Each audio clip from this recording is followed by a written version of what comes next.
ನಮಸ್ಕಾರ. ಇವತ್ತು ವಡಾಪಾವ್ ರೆಸಿಪಿ ತೋರಿಸ್ತಾ ಇದ್ದೀನಿ. ಇದಕ್ಕೆ ಲಾಸ್ಟ್ ಸ್ಟೇಜಿಗೆ ಬಂದಿದ್ದೀವಿ. ಇವಾಗ ಬೆಣ್ಣೆ ಹಚ್ಚಿಬಿಟ್ಟು ಪಾವ್ನ ಮಧ್ಯ ಸ್ಲಿಟ್ ಮಾಡಿ ಫ್ರೈ ಮಾಡೋಕ್ಕೆ ಇಟ್ಟಿದ್ದೀನಿ. ಇದು ನಿಮಗೆ ಕೋಲ್ಡ್ ಬೇಕು ಅಂದರೆ ಹಾಗೇನೂ ಮಾಡ್ಕೊಳ್ಬೋದು. ನಾನು ಸ್ವಲ್ಪ ವಾರ್ಮ್ ಮಾಡ್ಕೊಳ್ತಾ ಇದ್ದೀನಿ. ಹಾಗೆ ವಡಾಪಾವ್ಗೆ ಫ್ರೆಂಚ್ ಫ್ರೈಸ್, ಸ್ವಲ್ಪ ಆಲೂಗಡ್ಡೆ ಬೋಂಡ ಹಾಗೂ ಪುದೀನ ಚಟ್ನಿ ಹಾಗೂ ಮೆಣಸನ್ನು ಫ್ರೈ ಮಾಡಿ ಇಟ್ಕೊಂಡಿದ್ದೀನಿ. ಮೆಣಸು ಫ್ರೈ ಮಾಡೋದು ಕೊನೆಗೆ ತೋರಿಸ್ತಾ ಇದ್ದೀನಿ. ವಿಡಿಯೋನ ಕೊನೆವರೆಗೂ ನೋಡಿ. ಹಾಗೆ ನನ್ನ ಚಾನೆಲ್ನ ಯಾರೆಲ್ಲ ಸಬ್ಸ್ಕ್ರೈಬ್ ಮಾಡಿಲ್ವೋ ಖಂಡಿತ ಸಬ್ಸ್ಕ್ರೈಬ್ ಮಾಡಿ. ಗ್ರೀನ್ ಚಟ್ನಿ ಮಾಡ್ಕೊಳ್ಳೋಕ್ಕೆ ಪುದೀನ ಕೊತ್ತಂಬರಿ ಸೊಪ್ಪು ತೊಳೆದಿಟ್ಕೊಂಡಿದ್ದೀನಿ. ಸಮ ಪ್ರಮಾಣದಲ್ಲಿ ಹಾಕ್ಕೊಳ್ತಾ ಇದ್ದೀನಿ. ಹಾಗೆ ಒಂದು ತುಂಡು ಹಸಿ ಶುಂಠಿ ಹಾಗೂ 2 ಹಸಿಮೆಣಸು ಹಾಕ್ಕೊಂಡು ಉಪ್ಪು ಹಾಕ್ಕೊಂಡು ಸ್ವಲ್ಪ ನೀರು, ಬರೀ ಸೊಪ್ಪಿರೋದ್ರಿಂದ ಬೇಗ ತೆಳ್ಳಗಾಗುತ್ತೆ, ಸ್ವಲ್ಪ ಒಂದು 2 ಟೀ ಸ್ಪೂನ್ ಅಷ್ಟೇ ನೀರು ಹಾಕಿ ಒಮ್ಮೆ ಮಿಕ್ಸರ್ಲಿ ತಿರುಗಿಸ್ಕೊಳ್ಬೇಕು. ಆಮೇಲೆ ಅದಕ್ಕೆ ಅರ್ಧ ನಿಂಬೆಹಣ್ಣು ಹಿಂಡ್ಕೊಳ್ತಾ ಇದ್ದೀನಿ. ಒಂದು ಸಣ್ಣ ಬೌಲ್ ಮಾಡ್ಕೊಳ್ತಾ ಇದ್ದೀನಿ.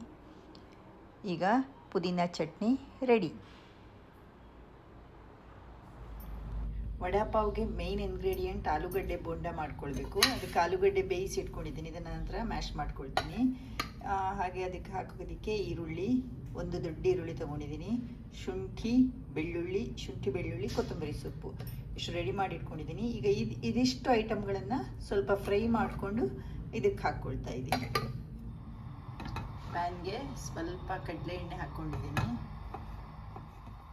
ಈಗ ಇದಕ್ಕೆ ಶುಂಠಿ ಬೆಳ್ಳುಳ್ಳಿ ಹಾಕ್ಕೊಳ್ತಾ ಇದ್ದೀನಿ.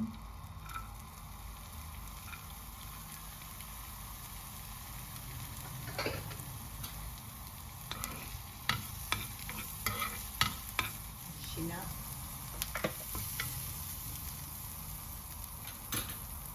ಈಗ ಈರುಳ್ಳಿ ಹಾಕ್ಕೊಳ್ತಾ ಇದ್ದೀನಿ.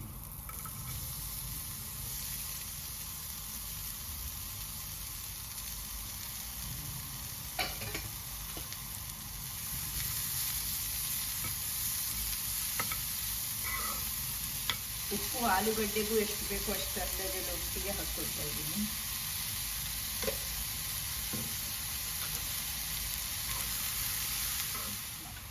ಖಾರಕ್ಕೆ ನಾನು ಖಾರದ ಪುಡಿ ಹಾಕ್ತಾ ಇದ್ದೀನಿ. ಹಸಿಮೆಣಸು ಕೂಡ ಹಾಕ್ಕೊಳ್ಬೋದು ಸಣ್ಣಕ್ಕೆ ಹೆಚ್ಚಿಬಿಟ್ಟು.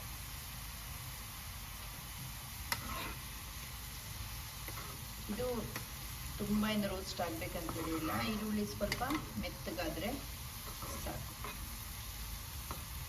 ಕೊತ್ತಂಬರಿ ಸೊಪ್ಪು ಜಾಸ್ತಿ ಹಾಕ್ಕೊಳ್ಬೋದು, ಚೆನ್ನಾಗಾಗುತ್ತೆ. ತಣ್ಣಗಾದ ಮೇಲೆ ಮ್ಯಾಶ್ ಮಾಡಿದ ಆಲೂಗಡ್ಡೆಗೆ ಇದನ್ನು ಹಾಕಿ ಮಿಕ್ಸ್ ಮಾಡ್ಕೊಳ್ತೀವಿ. ಇದು ತಣ್ಣಗಾಗುವಷ್ಟರಲ್ಲಿ ನಾವು ಆಲೂಗಡ್ಡೆ ಬೋಂಡ ಕರಿಬೇಕು. ಅದಕ್ಕೆ ಕಡಲೆ ಹಿಟ್ಟನ್ನು ಕಲಿಸ್ಕೊಳ್ಳೋಣ. ಬೋಂಡ ಹಿಟ್ಟಿಗೆ 2 ಸೌಂಟು ಕಡಲೆ ಹಿಟ್ಟು ತಗೊಂಡಿದ್ದೀನಿ, ಅರ್ಧ ಸೌಂಟು ಅಕ್ಕಿ ಹಿಟ್ಟು, ರುಚಿಗೆ ಬೇಕಷ್ಟು ಉಪ್ಪು, ಖಾರಕ್ಕೆ ಖಾರದ ಪುಡಿ ಹಾಗೂ ಚಿಟಿಕೆ ಇಂಗು ಹಾಕಿ ಚೆನ್ನಾಗಿ ಮಿಕ್ಸ್ ಮಾಡ್ಕೊಳ್ಬೇಕು. ಆಮೇಲೆ ಸ್ವಲ್ಪ ನೀರು ಹಾಕ್ಕೊಂಡು ಮಿಕ್ಸ್ ಮಾಡ್ತಾ ಇರಬೇಕು. ಹಿಟ್ಟನ್ನು ಜಾಸ್ತಿ ತೆಳ್ಳಗೆ ಮಾಡ್ಕೊಳ್ಬಾರ್ದು. ಮೊದಲೇ ಬೇಯಿಸಿಟ್ಟ ಆಲೂಗಡ್ಡೆಗೆ ಈರುಳ್ಳಿ ಮಿಶ್ರಣ ಹಾಕ್ಕೊಂಡು ಚೆನ್ನಾಗಿ ಮಿಕ್ಸ್ ಮಾಡ್ಕೊಳ್ತಾ ಇದ್ದೀನಿ. ನೋಡಿ, ಇದು ಮಿಶ್ರಣ ಎಷ್ಟು ಗಟ್ಟಿಯಾಗಿದೆ ಅಂತ. ಆಲೂಗಡ್ಡೆನ ಯಾವತ್ತೂ ಜಾಸ್ತಿ ನೀರು ಹಾಕಿ ಬೇಯಿಸ್ಕೊಳ್ಬಾರ್ದು. ಚೆನ್ನಾಗಿ ಮಿಕ್ಸ್ ಆಯಿತು. ಕೈಗೆ ಎಣ್ಣೆ ಅಥವಾ ನೀರು ಹಚ್ಕೊಂಡು ಈ ಥರ ಒಂದು ಸ್ವಲ್ಪ ತಟ್ಕೊಳ್ಬೇಕು.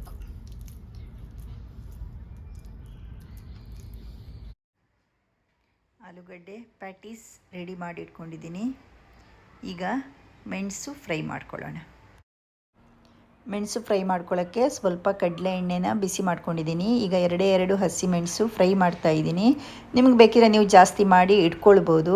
ಎರಡೂ ಕಡೆ ಚೆನ್ನಾಗಿ ಫ್ರೈ ಆದಮೇಲೆ ಮೇಲಿಂದ ಸ್ವಲ್ಪ ಉಪ್ಪು ಉದುರಿಸ್ಕೊಂಡು ಮತ್ತಿನ್ನೊಮ್ಮೆ ಸ್ವಲ್ಪ ಫ್ರೈ ಮಾಡಿ ಆಫ್ ಮಾಡ್ತಾ ಇದ್ದೀನಿ.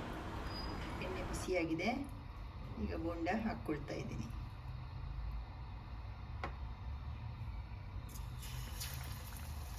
ನಾನು ಎಣ್ಣೆ ಕಮ್ಮಿ ಇಟ್ಕೊಂಡಿದ್ದೀನಿ, ನೀವು ಬೇಕಿದ್ರೆ ಜಾಸ್ತಿ ಇಟ್ಕೊಳ್ಬೋದು. ಯಾಕಂದ್ರೆ ನಾನು ಒಮ್ಮೆ ಕರೆದ ಮೇಲೆ ಮತ್ತೆ ಯೂಸ್ ಮಾಡೋದು ಬೇಡ ಅಂತ ಕಮ್ಮಿನೇ ಇಟ್ಕೊಳ್ತೀನಿ. ಇವಾಗ 2 ಹಾಕ್ಕೊಳ್ತಾ ಇದ್ದೀನಿ. ನೀವು ಬೇಕಿದ್ರೆ ಮೆಣಸನ್ನು ಈ ಥರ ಬೋಂಡ ಕರಿಯೋ ಮೊದಲು ಎಣ್ಣೆಯಲ್ಲೂ ಫ್ರೈ ಮಾಡ್ಕೊಳ್ಬೋದು.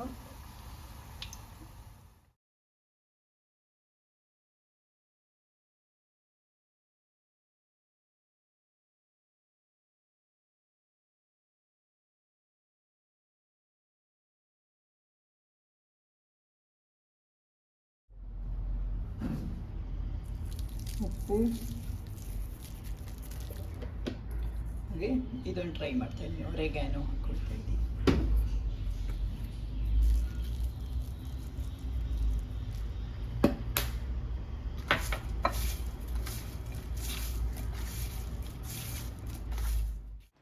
ಎಲ್ಲ ಐಟಮ್ಸ್ ರೆಡಿ ಮಾಡಿಕೊಂಡು ಲಾಸ್ಟಿಗೆ ಪಾವು ಸ್ವಲ್ಪ ವಾರ್ಮ್ ಮಾಡಿಕೊಂಡು ಸರ್ವ್ ಮಾಡೋಕ್ಕೆ ರೆಡಿ ಮಾಡ್ತಾಯಿದ್ದೀನಿ.